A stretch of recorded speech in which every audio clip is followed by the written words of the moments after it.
No, I like Portland. Unfortunately, Yeah. last time, 2021, with just in the riot, the band, the disruption. Which is amazing. You know, Fred was telling me that he talked there's to definitely a lot. Vanessa. And when he first talked to her, she didn't even know they had these things. And Veronica didn't know either. Diane's brother and sister, I used to live right outside. Go up and try to think of them. But yeah. But yeah, love it up there. City appointed. Well, she's got another. By the governor, I think. They actually moved up, and then she's got a brother that lives in town. Way up there near. Well, she's trying to learn it and she's got Fred. Yeah. Fred's helping. So Andy, I don't know if I'm gonna go to that thing tomorrow, because I was thinking about the traffic. Yeah, Last night's Friday. We're gonna go. before holiday.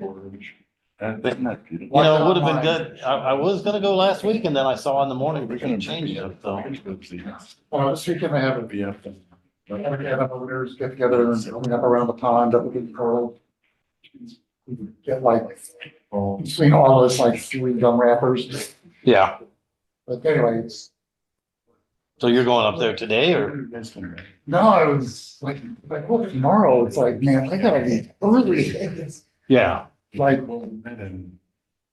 before 10 a.m. at the earliest. Yeah, I was talking to my son and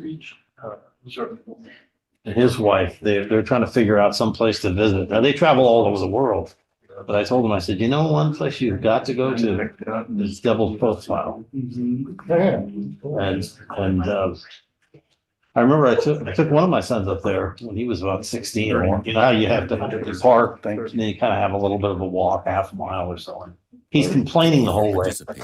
Where is it? What is it? It's down there. You go down. Click on the globe at the bottom of your screen. to From the see parking lot? English or Spanish. Well, Got but plans you today. walk along, there's a If you trail. know how to Yeah, read and wish that's to maybe. comment, I please could use the read iPads that. located in the lobby. For meetings in other locations, please complete a brief speaker $3 card and provide it to a South Coast Kind of like AQMD. they can Speakers say may be limited to continually 3 minutes or about how less for all hard agenda items. security And and time that. should be shortened to ensure all. But when he speakers got can up to hear. the Devil's Profile, he goes, "Oh my God!" You know, it's in Iowa, For Spanish Yeah, they translation, have one of those there. Yeah, it's For called the questions or issues giant. on public Funny. comment, please call the public advisor at 909-396-3247. You know, as you go up, 909-396-3247. past, Please adhere to the I'll speaking probably time put up limit and support treat me. others with courtesy. What's that, Lake Little and Lake? respect. Failure That's to on do way so out there. can result in your mic being muted or you being past- removed from the meeting. Before you get Before you to get it, to This meeting is being yeah, right recorded. past the Participating, 14. you're authorizing recording. of If you all look, you see some of presented that during the live event. structure in the rock up there. Subsequent use of Oh, the really? recording in the Yeah, public it's not domain. as spectacular as Devil's Profile. Great. Thomas? All right. Let's start today's meeting. We'll start with a review of our agenda. So the first item we have on our agenda is review of our board meeting coming up next week. So as always, if you turn to page 9 of the agenda, we'll start with the staff presentation and public hearings. So the first item we have is item 28 on our permitting enhancement program status update. And Jillian or Jason, which one of you guys? Jason? Go ahead. So this is our 1-year update. This is going to be the second update we have for the permitting enhancement program, or PEP, and we started calling it. Briefly, vacancy rate is down and has been staying down for engineering. Our retention rate has been really good with the engineers we have been brought on board, and our permitting production is up in as a trajectory increasing. So we've been targeting the HDAPs, which we'll touch on, but also at the end of our update, we're going to give a demonstration of some of the modernizations. We've also been working on addition to permit applications. So I'll have a lot to present to the board meeting. Any questions? Jason, there was at the last permit streamlining meeting, somebody raised the issue of backed analysis. Well, do you remember what the issue was that he was talking about? So that was one of our discussion items, for the backed process. So we have a number of agenda items we're working through. And it was a description of, you know, what the back process involves, how those are determined. For those that don't know, back is part of the permitting process, but we handle that separately. I think it was, you know, achieved in practice, how is achieved in Okay. practice established, general information items for the task force. Any other questions on this? No. All right, seeing none, we'll move on to item 29. This is our proposed rule 1165. Mr. Kraus. Thank you, Sarah. Yes, so this is the new rule 1165. This rule is being required by EPA. This is part of what they consider a SIP deficiency for us. So they're looking to do that to codify their good neighbor policy. In addition, if you recall, this is a control measure that we've had both in our 2022 AQMD, seeking NOx reductions, as well as in our PM plan. So we are targeting both NOx and particulate matter. We will be establishing, oh, and by the way, this is for this is for municipal solid waste incinerators. I should have started out with that, I apologize. But we'll be setting limits for both the NOx, and PM tech, and we would be getting emission reductions from both those pollutants as a result of that. And then we'll be submitting it to the SIP so we can get some credit for those emission reductions, which is great. You said this is one facility that's shutting down? Yes, currently we only have one, we do have one facility. They have applied for its commission. They have stopped operating, but they have not started the permits. Where is it? On beach. Oh, Yeah, sorry. they started, okay, thank you. Do you believe that there is a chance of some other municipality setting up a process like this? I think that's EPA's concern, right? That even if the facility did end up being decommissioned, we don't have anything on the books, we don't have some regulation if someone did come in and start. So this would establish those regs too. Michael, did I hear you say PM 10? I'm sorry, PM, yeah. Yeah, okay. Sorry. Well, these incinerators they have both really. Okay. Okay, any other questions on this item? All right, flip the page to page 10, item 30. So this is our annual report on our 80-25-88 hotspots program. It's a regular report that we do every year just on the number of facilities in the program and just the current status of that. So any questions on that? I just have one quick question. I mean, we didn't have any backup on this, but is there anything unusual we should be looking for? I mean, any abnormalities, increases, decreases that we should be worrying our members about? Not really. I think on this one, we did do a close look at ethylene oxide sterilizers. And so they were part of, they get brought into the AB 2588 program, but so that would be the only thing that would come to my mind. Okay, thank you. Okay, let's flip to the front page 3 for the rest of the board agenda. And so for our set hearing items, the first item we have is on 1135, and I'll turn it over to Mr. Kraus again. Great, thank you, Sarah. So as we know, 1135 is our existing rule regulating nitrogen oxide emissions from electric generating facilities. This particular amendment, however, is focused specifically, sorry, why can't I say that word? On Catalina Island. So we're pretty much, I would think, familiar with that facility. And basically what we're doing is we took another look at the rule and the opportunities to ratchet down the emissions cap. So currently the rule and the way it's sort of structured is creating an emissions cap for the facility to meet over periods of time. It goes down to 13 currently in the rule, and we're going to be proposing to ratchet that down even further, down to 6, and this is tons per year of nitrogen oxide emissions. So we're doing that, that's part of our proposal. In addition to NOx emissions, by the way, we're also getting a co-benefit of PM emission reductions as well, because part of the project, which I think was part of the intent back in the 2022 amendment, was to immediately replace some of those high pollutant and usage older diesel engines with tier 4, and that will create a reduction in PM. In addition, we're going to be providing provisions in there to remove at some point removing the old legacy diesels out there, as well as prohibiting any new diesels after the 3 tier 4 diesel engines get installed. And again, there'll be timeframes for all of those to meet those deadlines. Michael, give me a sense of the ramp. You say it goes down, eventually to 6 is what you're gonna Correct. end up proposing, but what's the ramp? Sure. So currently the rule has a 45 emissions cap and a 13 emissions cap. We are introducing an interim to show increments of progress at of a 30, cap of 30 Getty's or tons per year. And then again, introducing on the tail end down to a 6 tons per year. So that would be the glide path for the facility. Yeah. Hey, what about the criticisms that some of the environmental community is coming out with, that this is just continued delay by Edison? And that, that they want to see these reductions sooner. What's the staff response to that? So from our perspective, what we did is we sat down and mapped out what we would consider a realistic schedule for the facility to meet. We recognize the fact that there are a number of factors that come into play in order to meet these emission caps. For example, on the front end, when we're talking about getting those Tier 4 diesel engines, it's going to require from us a permit and then EPA approval, things like that. So those will take time, as we know, in order to ensure that those get wrapped up. In addition, once they get the permits, they also do the installs and the testing of the equipment. So therefore, we've set what we would consider a very kind of tight timeline in meeting all of those, each of those steps. When we talk about this 6, for example, that will require an element of zero emission technologies. They're proposing and looking into solar.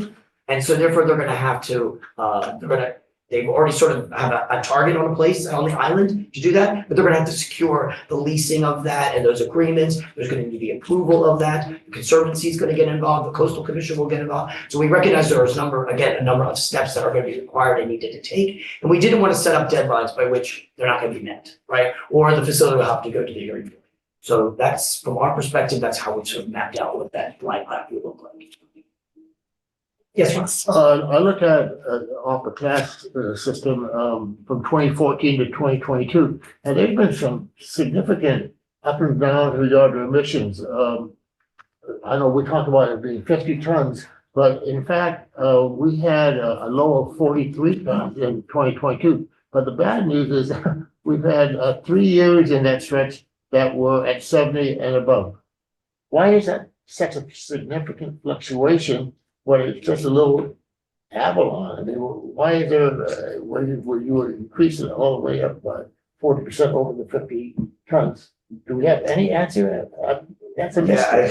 I'm not the operator, so I can't tell you what the activities were. I can say over this one facility, to remind everybody at this facility though, it does power a lot of things, it powers everything on the island, basically. Right, so we're talking about electricity, we're talking about water, we're talking about sewage, systems and things. So it's a lot at play when it comes to the usage of that. And here's my final question. I looked on the map, and Catalina Island is almost directly west from northern San Diego County. And my question is, with the some of those emissions are probably not only going into Orange County, but probably into San Diego County. Is that possibly true? I would leave it up to the meteorologist and the airplane forecaster. But it's within our jurisdiction and it's within our area. Yeah, that's right. I understand that, but I just found that curious that I was smack dab between southern Orange County and northern. Have we ever done a windrows out there to see what the winds are? We did specifically do that for this pool amendment evaluation. I don't think it kind of changes what we already know is the contribution, and again. Okay.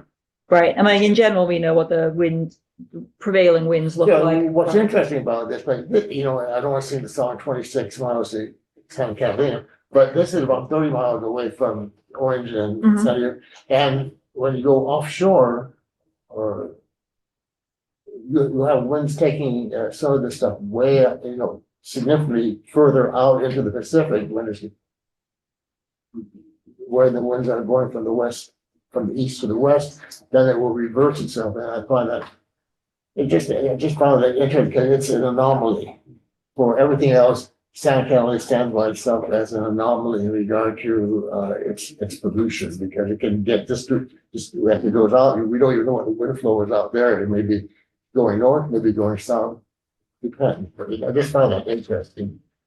Yeah, just to clarify, like, so for our emissions inventory that we use for our modeling and our SIP inventory, it actually goes a fair bit out offshore because we capture ship emissions that are out fairly significantly out. So all of those emissions do get captured, and we've actually run high split modeling showing that those do hit our My jurisdiction. guess is that these emissions probably don't get caught up to our major stuff that goes out toward Coachella, that this probably goes more directly out toward Temecula without going through the entire eastern LA County all the way down. But just an observation.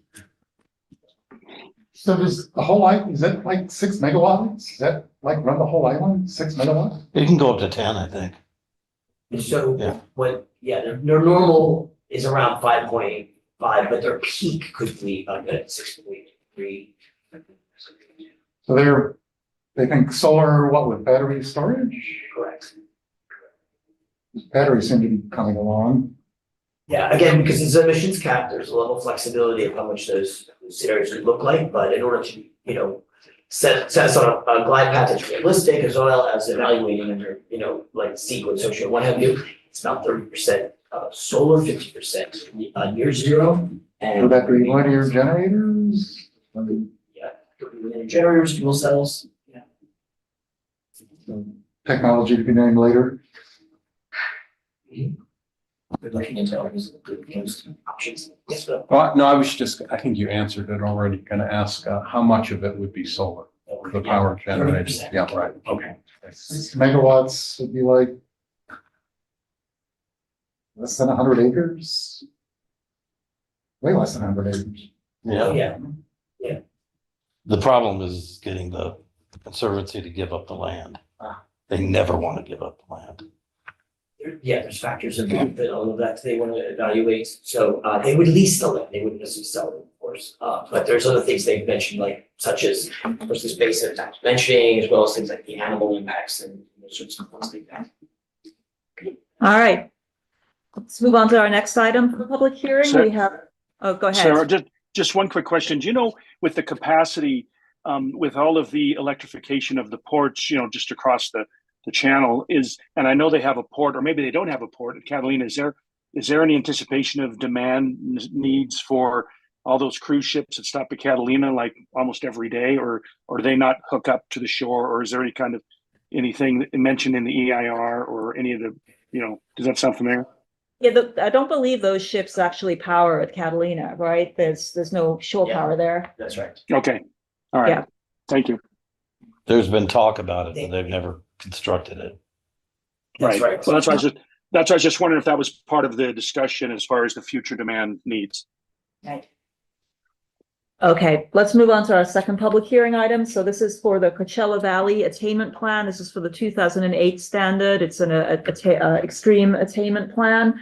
This is an area that used to be severe. We bumped it up to extreme. There's a bit of a bureaucratic reason why we had to bump it up to do that. But we went ahead and did it. And so this is the plan showing how we're going to attain. The good news on this plan is it doesn't really require additional controls. We anticipate that Coachella is going to get into attainment with that ozone standard, largely as a result of the steps we're taking in South Coast, because pretty much all of the pollution in Coachella is coming from South Coast. Any questions on that? I have no question on it, but it would, I think, a safe comment that might be agreed by everyone is that the reason that they received the repairs is because of stuff rolling down every day. That would be, I think, a question that their emissions don't. Yeah, they don't, there's not many emissions in that So region. isn't there a thing called a good neighbor, EPA's good neighbor, something or other? Good neighbor policy. Yeah, I mean, but where our emissions probably impact about 3 different basins. But here's my observation, because I do data all the time. Taking this year from May through August, the NO was at 0, which I'm gonna send you something on this. Keep simple, of course, that, when you don't have any NO, you don't have the scavenging or whatever you call it regarding. And in Coachella Valley, and I went through, Palm Springs, where I looked at, 7 days in which they exceeded 0.084. And their starting point at sometimes was over 0.07 at 1 o'clock in the morning. Because there's no scavenging going on there. I'm using the term scavenging. So I just want to bring you up, and I'm gonna send you some information on that so you can take a look at it. There's some interesting stuff that goes on in Coachella Valley, including having a number of those days where they will be above 0.07 for like 15 hours, so. We'll take a look at it. Thank you. Okay, the last item we have on public hearing is for the memorandum of cooperation that we're going to be executing with Chinese officials. So this is in Shenzhen with the Shenzhen Port Group, the Yantian International Container Terminal, as well as Port of Los Angeles, Port of Long Beach, and the Shenzhen North American office. This is a memorandum of cooperation to agree to work on effectively green shipping corridors between the Port of Shenzhen and Port of Long Beach. We think there's a lot of mutual benefit that can come from that, as a lot of the ships call at their ports, call at our ports. And so if we can attract cleaner ships on those routes, everybody stands to benefit. This memorandum of cooperation is just the beginning part of that relationship. There's no specific agreements that are falling out of it. It's really a agreement to cooperate in the future. Any questions on that? Have all parties signed except them, or are they the first to sign them? Nobody is signed yet. We had basically a pre-meet back in March of this past year where we kind of agreed on basic principles. But the signing will be happening in Shenzhen later in September. How's the inventory of clean ships coming along? Inventory. Like how many clean ships are there out there and? Well, so there's not many of these tier 3 ships that are the cleanest ones. We have There's like a handful. We have a handful of them Double pull at our digits. ports, and right. So it takes a long time to turn over the fleets and get those cleaner ships in rotation. Submarine practice. Artificial reefs. But they're working on it, and we hope to at least be able to attract cleaner ones to us. Okay. All right, we'll move on to the next items. Item number 4. So this is on an RFP for residential and commercial electric lawn and garden equipment, and I think Walter is going to cover that for us. Thanks, Sarah. So good afternoon, everyone. So May and Aaron are off today, or off-site today, actually. So I'll be covering these board action items. So the first item is to allocate funds, issue RFP, execute and amend contracts for residential and commercial lawn and garden programs. So this action is to allocate up to $500,000 for the expansion of the residential electric lawnmower program, and to now include battery powered leaf blowers, trimmers, and chainsaws. So this expansion will also include in-person exchange events. So additionally, staff will issue an RFP to solicit contractors qualified to support these events. So staff is requesting the executive officer to execute a contract in the amount not to exceed $100,000 for this qualified contractor from the RFP. Lastly, staff is proposing to amend an existing contract with the American Green Zone Alliance in an amount not to exceed $50,000. This will be outreach specific to the commercial side of the lawn and garden program. I'll open up for any questions. But Walter on that? Do we know how much lawn equipment contributes to the inventory? It's relatively low in terms of NOx. It's not very substantial, but there's a lot of other reasons why you electrify as well, right? Every time I fill mine with gas, and says, Right. gas one, I throw us out of the tournament personally. Okay. Walter, I think you have the next 2 items. Do you want to go ahead and cover those? Absolutely. So moving along. So the next item is to issue program announcement and execute contracts for AB 617 public school air filtration. This action is to issue a PA for up to $13.7 million from cap incentive funds. to solicit applications from public schools within AB 617 communities. Staff is requesting the executive officer to execute these contracts with public schools or school districts or the preferred vendors for the installation and or maintenance of air filtration systems. And I'll open up for any questions on that.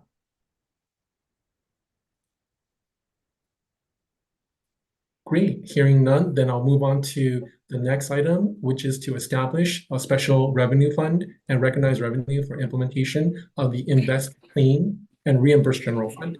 So as a result of EPA's recent award of up to $500 million from the US EPA Climate Pollution Reduction Grant, or the CPRG, staff will be implementing the Invest Clean program.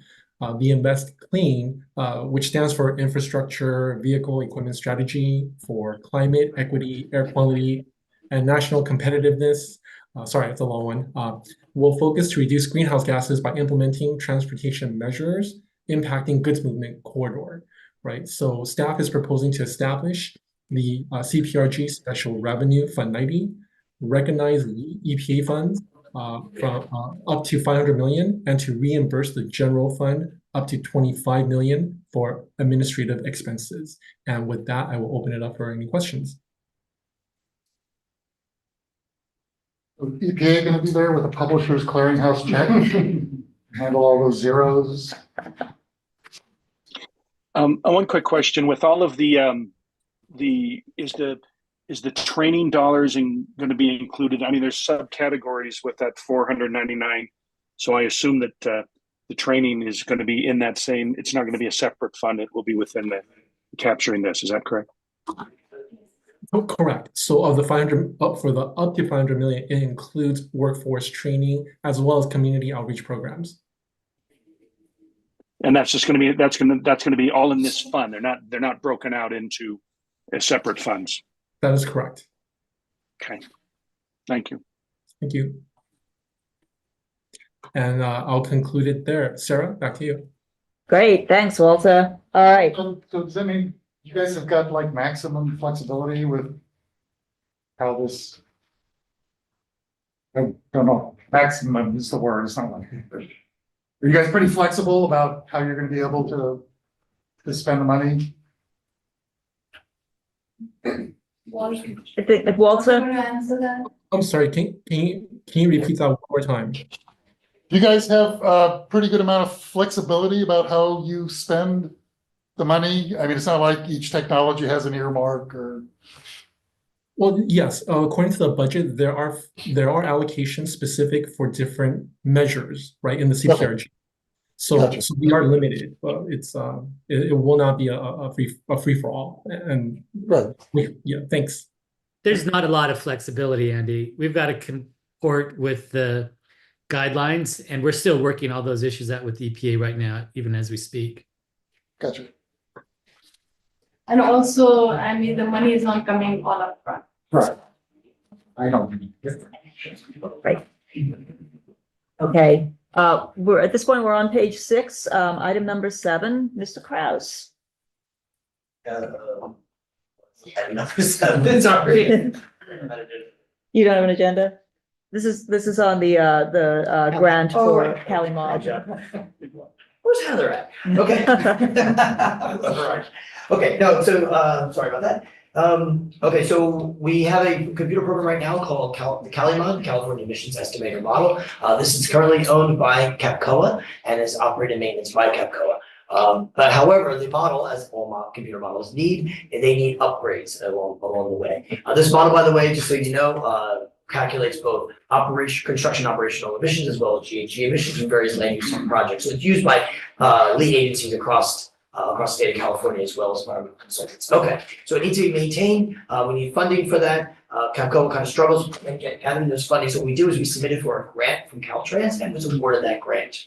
So, however, there are some conditions to the grant. They want us to have a resolution acknowledging from our board that there will be an agreement with CAPCOA. Well, first there'll be an agreement with Caltrans to accept the monies.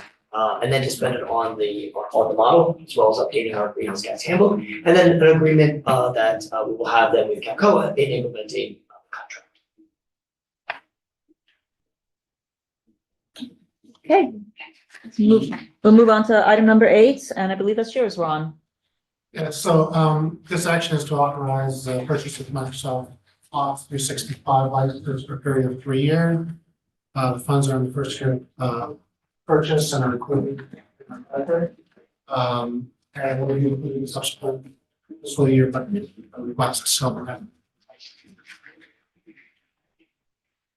Okay. Flip the page to page 7, item number 9, and John, take it away. Good morning. This item requests approval for a sole source purchase of an uninterruptible power supply system using a budget transfer of $24,000 from our infrastructure improvement fund. This equipment is used to protect IM's critical data center and server infrastructure from utility power disruption. And the new equipment will be the latest technology and will provide us increased efficiency, performance, and reliability. Happy to answer questions. Okay, seeing none, moving on to item number 10. This is from our MSRC item. Walter, I don't know if you're able to cover this. Yes, I think for MSRC, I'm going to pass that over to Cynthia Ravenstein. Hey. Hello.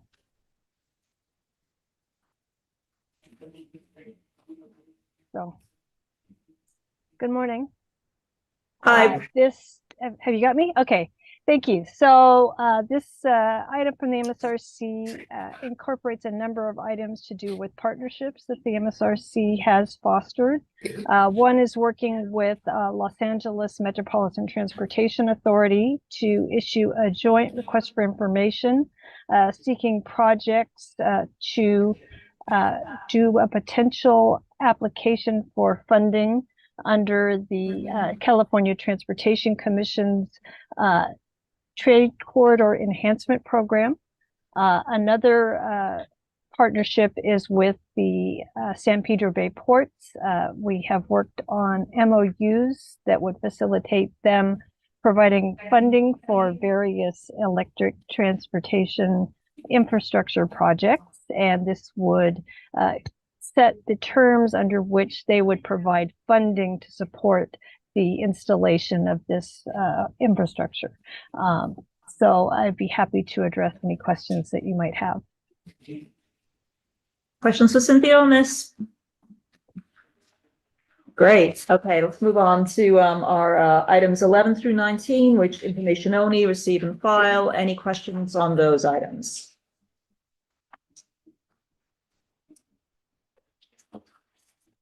I'm gonna ask, anything going on with the rules? Thank you, Mark, for the question. Yeah, so we one movement, you probably might have already heard about it. This is our rule 1173 that addresses VOC leaks from components at refineries, facilities.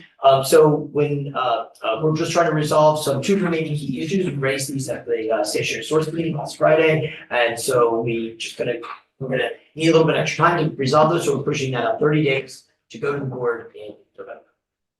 Okay, thank you. You bet. You.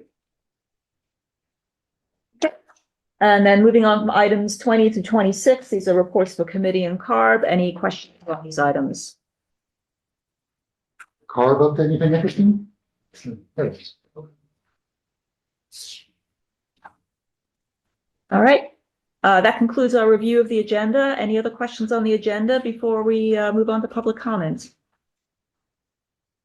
Yeah, closed session, expecting a lot. I would defer to council on that. Not really. Okay, thank you. That's always asked. My councilman always asks, is it going to be a long one? I don't know. Okay, thank you. Great. Okay, with that, maybe I'll open it up for public comments on item 1 of our agenda, which is the review of the board agenda. Mark. And Mark, I see your hand is up. Mark, please go ahead. Thank you. It's always good to see all of you. Today, I'm reminded of one of my roles when I was a board consultant to Joe Lieu, the governor's appointee at the time. On a few occasions, you sometimes get a story that seems to mislead, is incomplete, or just plain wrong. And I used to use these briefings as a place to get to the truth. And if you watch the recent Stationary Source Committee meeting, you got a story that varied from an accurate picture of what the rule does, the BART analysis that was performed, my own experience from the rulemaking, and well, really almost everything. I was pretty shocked, frankly. Let me say that based upon the proposed rule I saw, it's unclear that those diesel engines on Catalina are going anywhere during my lifetime. Edison has done virtually nothing since 2018 and seems to be setting themselves up for future delays with this rule. Let's start with the comments of Barbara Baird at the Stationary Source Committee meeting. Barbara responded to the comment that the proposed rule does not reflect BART and strongly disagreed. She said that BART included energy considerations and the comments by staff and about propane supply and storage, and that the new weaker proposal reflected that analysis. And Barbara was correct if that's what she was told. But in truth, the initial BART limit of 1.8 tons was based upon energy and propane availability and supply. In fact, the drivers and discussion on that analysis in the working group meetings had to do almost entirely with these factors. The draft staff report backs that up, which says that BART is 1.8 tons, page 2-16, but the proposal is for allowing 6 tons. There was no change to the BART analysis. And if you look at the Stationary Source Committee slides, it says the very same thing. BART 1.8, proposed rule 6 tons. And let me assure you, since no additional issues related to propane storage were raised at the workshops, and according to staff, no additional analysis was performed that caused the BART analysis to change.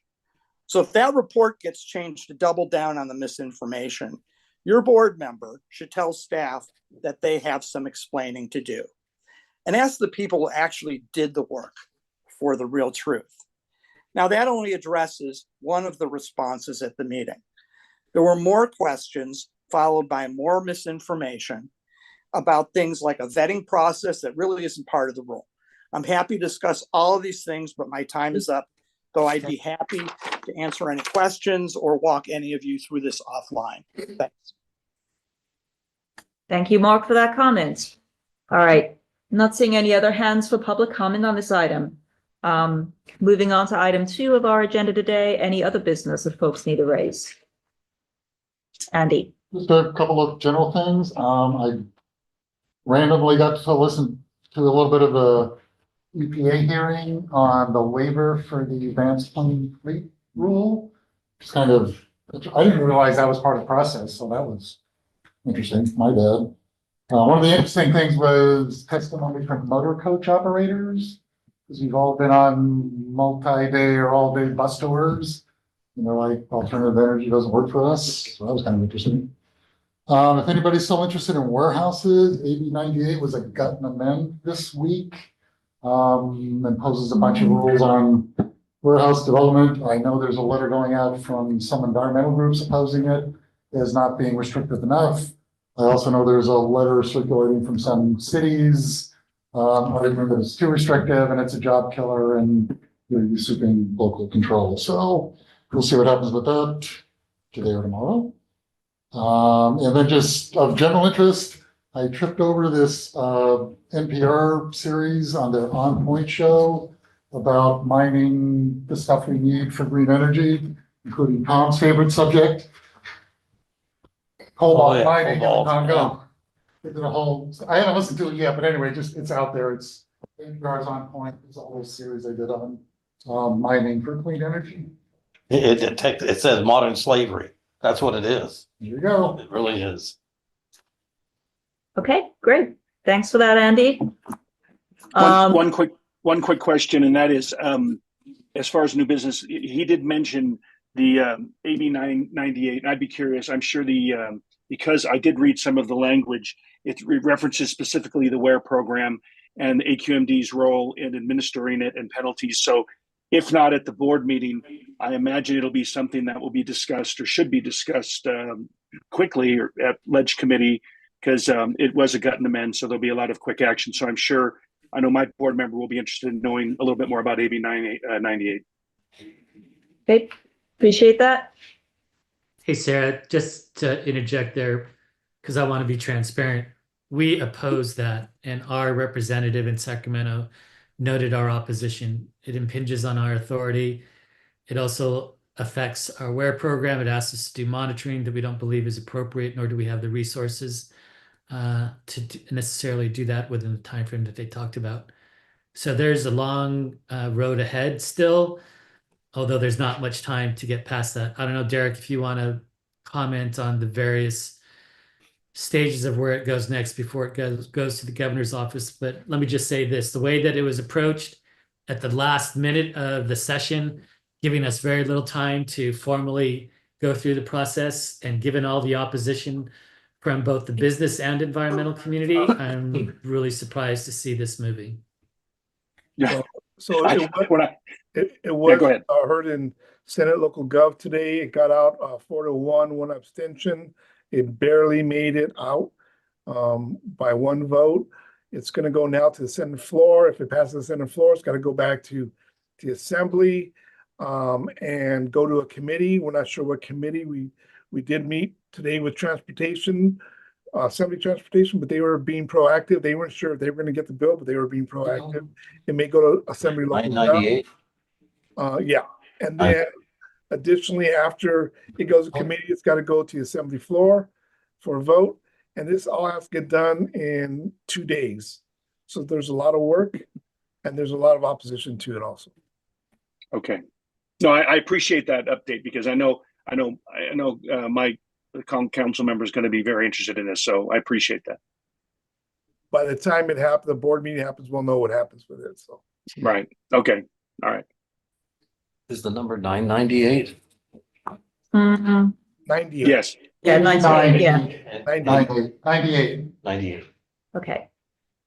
NZ. All right. Moving on then to general public comments on this meeting. Not seeing any hands raised on that.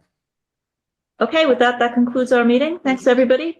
We'll see you in the board meeting. Thank you.